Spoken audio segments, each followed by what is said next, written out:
Voilà, bonsoir à tous et chacun. C'est l'heure de suivre votre émission hebdomadaire, l'heure rendez-vous, pour en savoir plus sur l'actualité. Pour ce numéro, nous avons le plaisir de recevoir celui que j'aime bien appeler l'habitué de l'émission, le rendez-vous. Il s'agit de monsieur Albert Angbana Maté Zimbombo, qui est président national de la société civile citoyenne. Avec lui, nous allons parler des sujets qui défrayent la chronique. Monsieur Albert, bonsoir. Bonsoir. Je complète, vous êtes aussi auteur de l'ouvrage sur la décentralisation politique et administrative, ouvrage qui a été baptisé, si j'ai bonne mémoire, il y a 3 mois passés. C'est ça? Exactement. Voilà. Monsieur Albert Angbana, vous êtes chercheur, politologue, expert. Quelle analyse faites-vous par rapport à la situation de l'Est de la République démocratique du Congo, qui semble prendre des allures inquiétantes malgré les voies et moyens qu'on semble trouver au quotidien pour remédier à cette réalité? Bon, écoutez, cette situation dramatique que traverse la République démocratique du Congo était prévisible depuis le départ du maréchal Mobutu. Le Rwanda a eu à placer même son chef d'état-major, qui a été chef d'état-major chez nous.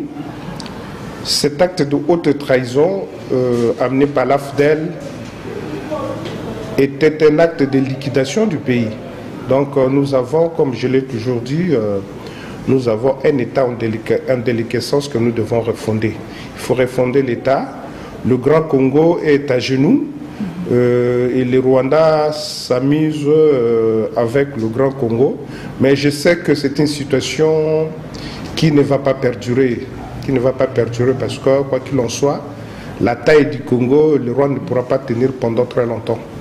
Mais Bunagana est toujours contrôlé par le M23, voilà un mois déjà. Exactement. C'est ceux-là, comment les appeler, ces terroristes-là sont suffisamment équipés. Il y a les Rwandais qui les servent de base arrière. Ils ont des armes sophistiquées. Mais je sais que c'est une situation qui ne peut pas perdurer. Ça ne va pas durer très longtemps. Mais si la tripartite Rwanda, Angola et RDC, ça va apporter des solutions qui puissent pallier à la guerre à l'est de la RDC?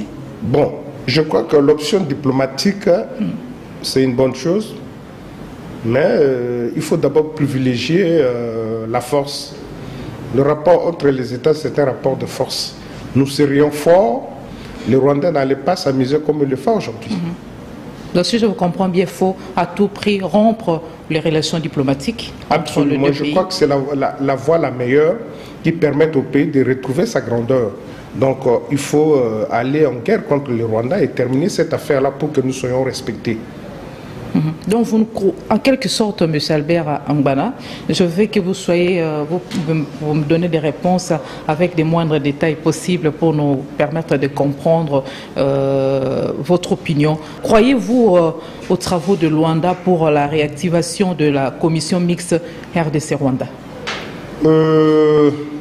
Cette commission a toujours existé. La commission entre la République démocratique. La commission existe, mais on veut réactiver cette commission. Oui, c'est bien, c'est un souhait. J'ai dit l'option diplomatique n'est pas écartée, mais je crois que pour le moment, il faudra d'abord que l'État puisse mettre de l'ordre dans sa boutique, l'État congolais, qu'on mette de l'ordre dans la boutique. Sur ceux-là qui nous font la guerre, lorsque sont des Congolais. Lorsque vous parlez de l'ordre, qu'est-ce qui est sous-entendu? C'est-à-dire, sur ceux-là qui nous font la guerre, sont des Congolais, eh bien, ils doivent rentrer dans l'ordre, n'est-ce pas? Ils doivent se ranger derrière l'État congolais et que le problème soit résolu dans l'ensemble comme tous les autres Congolais. J'ai suivi d'ailleurs un des discours du chef de l'État que j'ai beaucoup apprécié, qui disait il ne faut pas que nos frères nilotiques donnent l'occasion aux autres Congolais de les traiter d'étrangers, parce que les régimes qui sont passés dans ce pays ici a marginalisé certains peuples, notamment les gens du Kasaï et ceux de l'Équateur, n'est-ce pas? ce sont aussi les Banyamulenge qui ont marginalisé les gens de l'Équateur.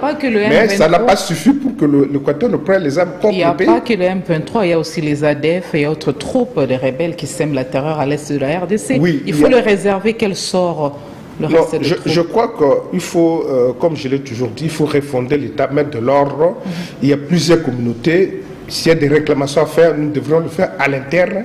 Mais il ne faut pas que les gens, comme ça, puissent affaiblir l'État. C'est pas bien.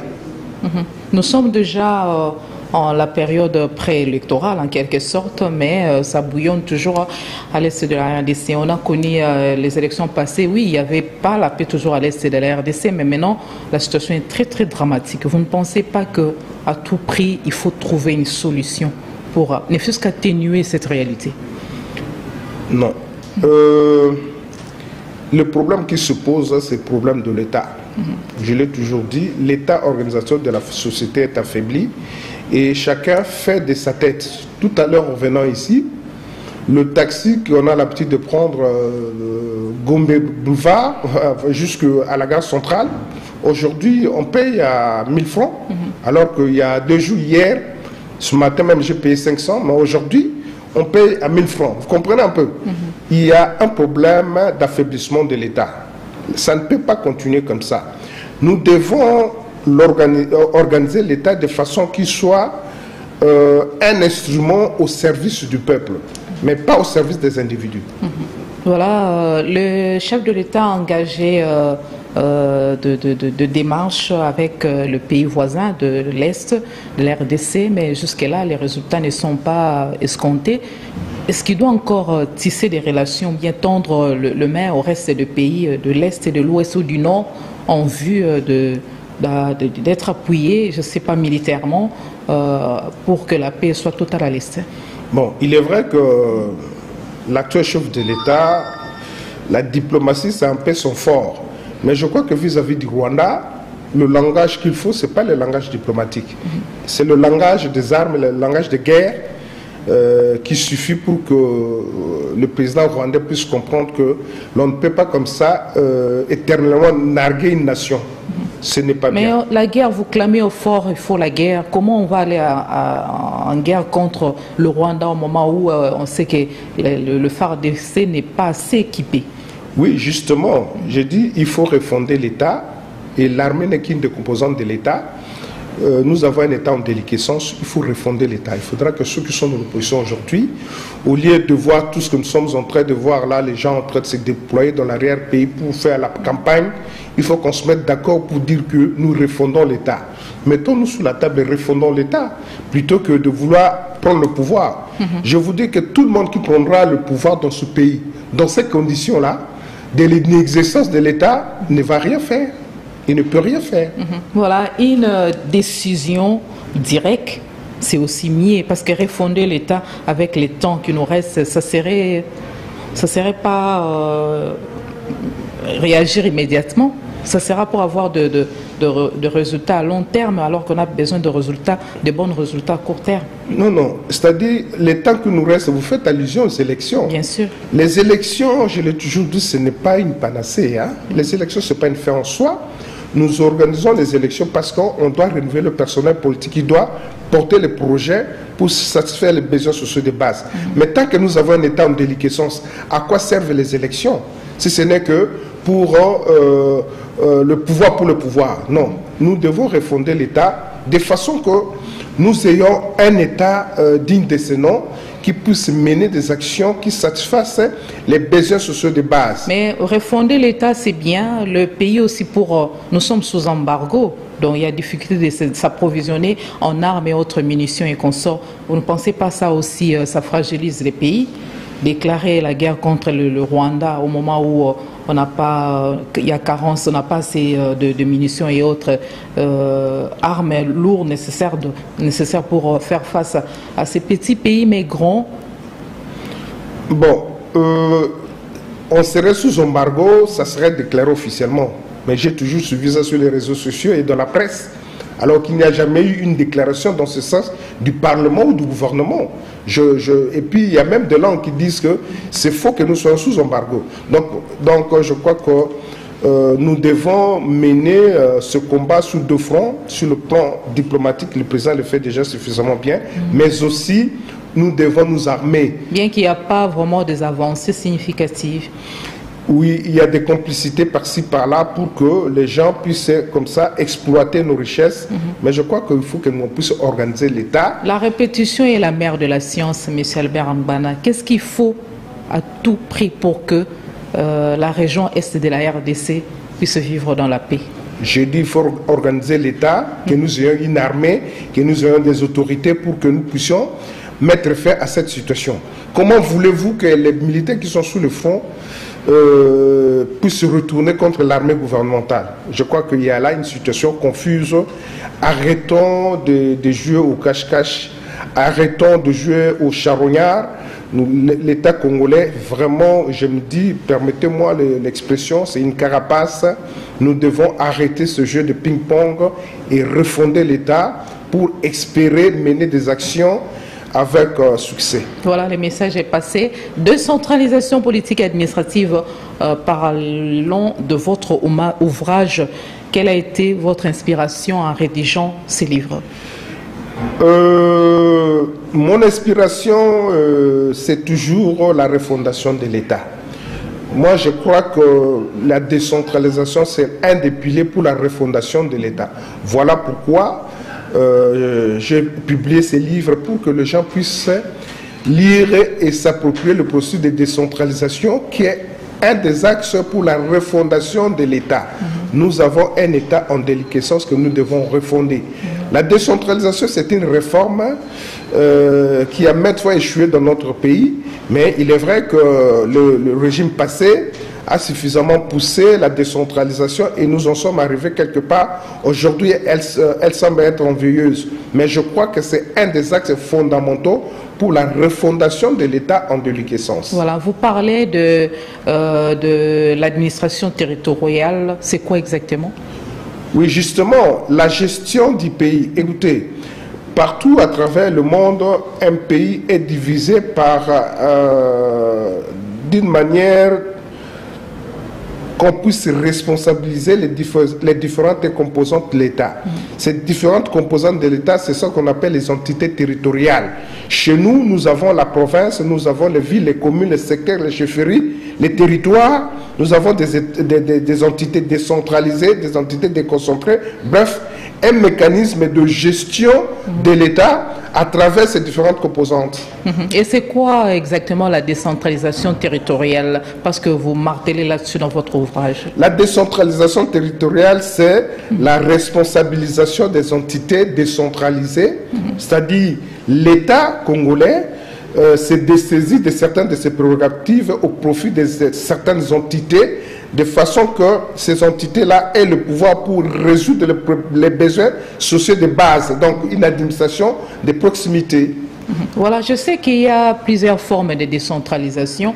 On peut d'emblée connaître ces différentes formes de décentralisation. Oui, vous avez, tout à l'heure, là, nous avions parlé de la décentralisation administrative, territoriale, c'est-à-dire la décentralisation territoriale, ça concerne les entités périphériques de l'État, qui sont ces différentes composantes. J'ai parlé ici de la province, des villes, des communes, des secteurs de chefferie et des entités déconcentrées comme le territoire, les quartiers et les villages qui sont des entités déconcentrées. Bref, la décentralisation territoriale, c'est la gestion des entités des différentes composantes de l'État. Tandis que nous avons aussi ce qu'on appelle la décentralisation technique ou fonctionnelle qui concerne d'autres composantes de l'État, mais qui sont des différents services de l'État. Mais selon vous, quels sont les enjeux relatifs au découpage territorial en République démocratique du Congo? Oui, c'est-à-dire les découpages territoriaux qui accompagnent la décentralisation dans notre pays est une nécessité pour que nous ayons des entités qui ne sont pas, comment dirais-je, qui répondent à certaines normes. C'est-à-dire, la loi chez nous dit une commune, c'est une agglomération de 20 000 habitants. Mais nous avons des communes de plus d'1 million d'habitants, de plus de 3 millions d'habitants. Donc il y a un problème de sous-administration de ces entités-là. Voilà pourquoi il faut les découper de façon que nous ayons un nombre assez raisonnable de populations qui soient sous la gestion d'une entité. Voilà, c'est ça le bien fondé du découpage territorial, parce que notre pays, la République démocratique du Congo, c'est un sous-continent, et que vous avez certaines provinces qui peuvent comme ça prendre 3, 4, 5 fois, 10 fois certains pays du monde africain ou européen que vous connaissez. Bref, il y a nécessité que nous puissions rendre ces espaces-là plus gouvernables en les découpant. Nous sommes passés de 11 provinces à 26. Et je me dis même que même 26 provinces par rapport à la dimension continentale de l'État congolais, même 26 provinces là, c'est peu. Parce que pour gérer avec rationalité comme partout ailleurs, il faudra un nombre réduit. La décentralisation amorcée en République démocratique du Congo a-t-elle apporté du pain et changé la vie ou amélioré les conditions de vie de la population congolaise? Jusque-là, pas encore, mais si vous essayez de voir certaines provinces, prenons la province de Kivu à l'époque qui a donné naissance aux 3 nouvelles provinces, c'est-à-dire Nord Kivu, Sud Kivu et le Maniema. Si vous allez dans ces provinces-là aujourd'hui, vous allez vous rendre compte que ces entités-là qui jadis étaient des districts, donc des entités déconcentrées, aujourd'hui parce qu'ils sont devenus provinces, vous allez vous rendre compte qu'il y a un certain avancement. Voilà le bien fondé de la décentralisation. Mais ça demande de la bonne volonté, de la détermination et surtout l'impulsion de l'État central. Mais dans votre ouvrage, vous parlez d'un processus laborieux et délicat de la décentralisation en République démocratique du Congo. Pourquoi vous dites ça? Oui, il est vrai que la décentralisation chez nous est en proie à la volonté politique, c'est-à-dire maintes fois les tentatives de la décentralisation ont échoué. J'ai cité dans cet ouvrage-là le professeur Vundawa qui, sous la Deuxième République, avait osé initier la décentralisation. Il y a eu comme ça des gens qui se sont opposés à lui, qui ont dit au maréchal que non, écoutez, le professeur Vundawa veut vous arracher le pouvoir. Bref, l'on ne peut pas, pour un sous-continent comme ça, centraliser le pouvoir à Kinshasa. Non, il faut décentraliser, il faut responsabiliser les entités périphériques de l'État pour que l'on puisse créer de la richesse localement et développer le pays à partir de la base. Quel a été, selon vous, l'impact de la décentralisation dans la politique minière en République démocratique du Congo? Les cas, par exemple, de la province du Katanga.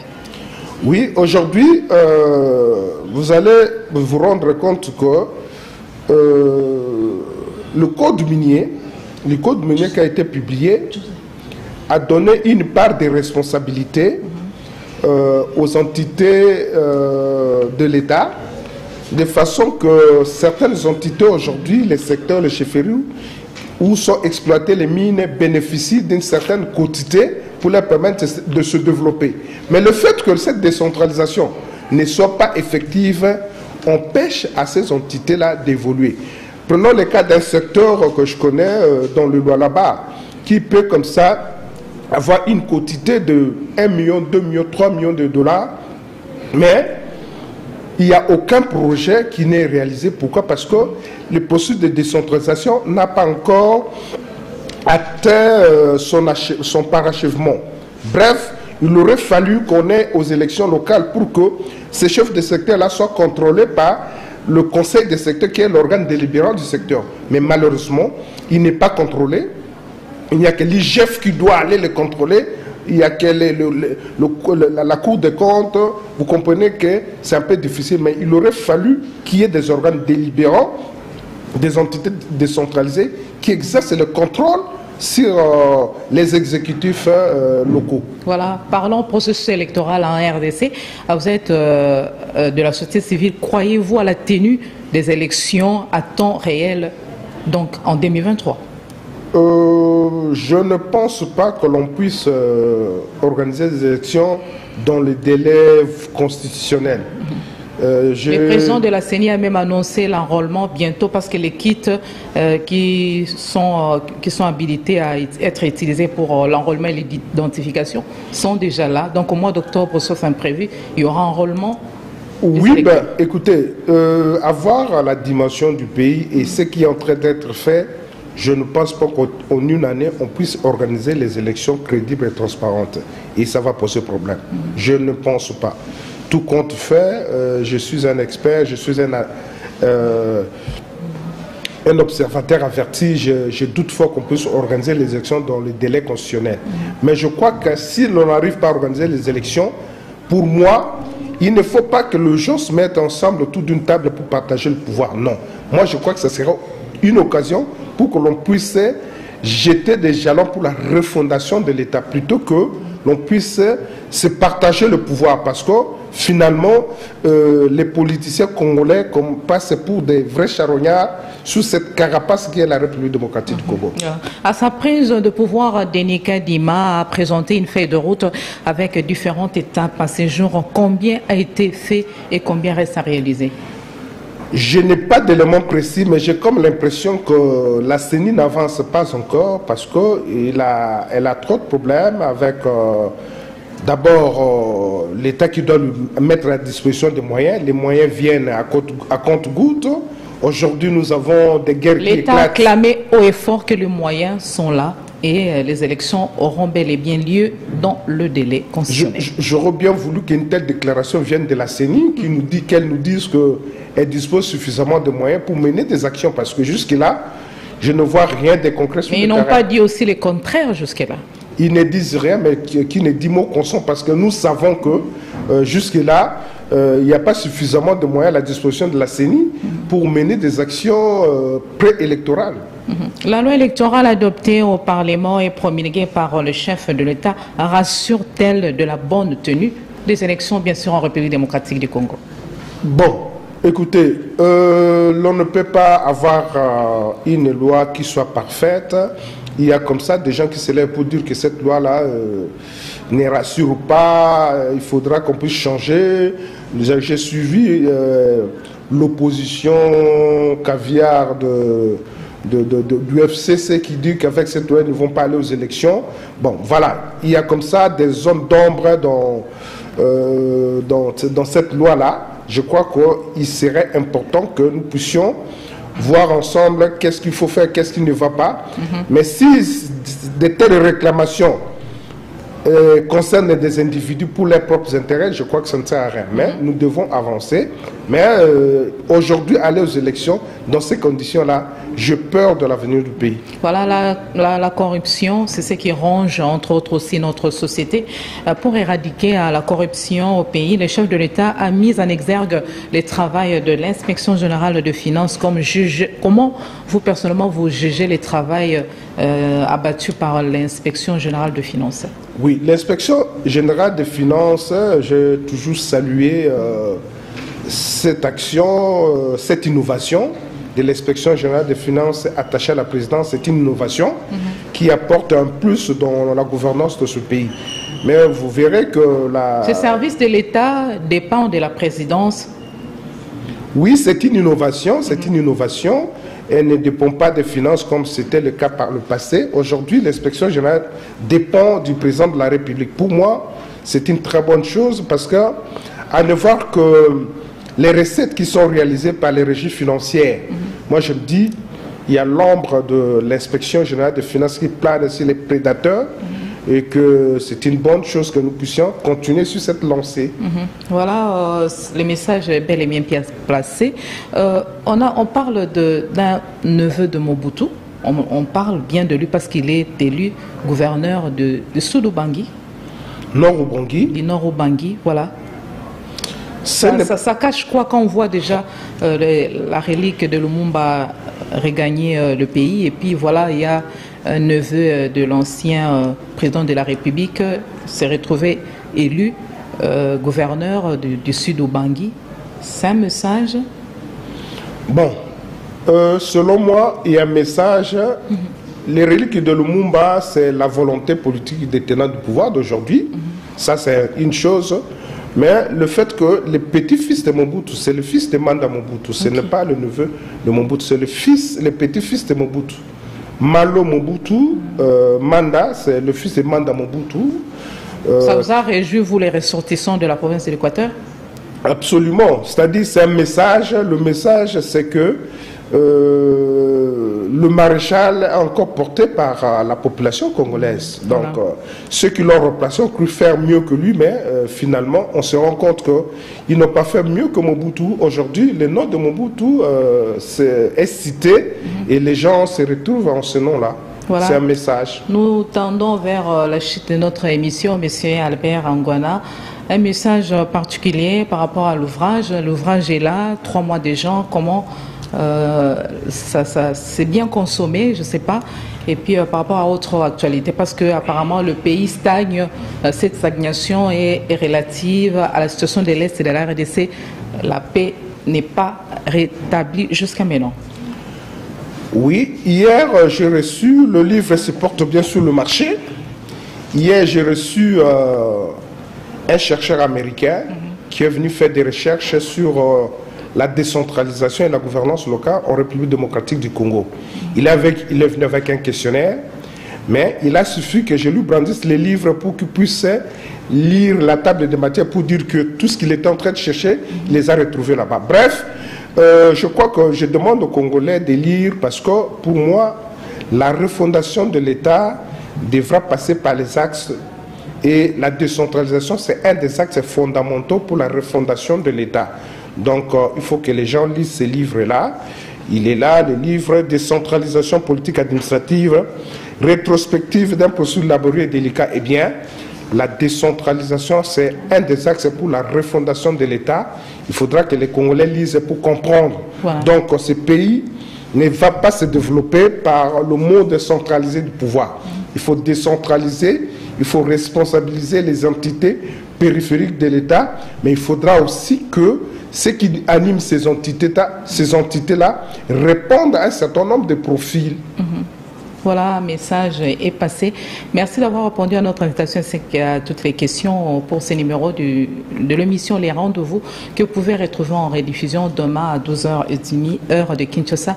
Merci à vous tous les fidèles téléspectateurs et aux preneurs de vue. Pourquoi pas la chaîne de référence Antena pour cette opportunité. Nous vous retrouvons prochainement.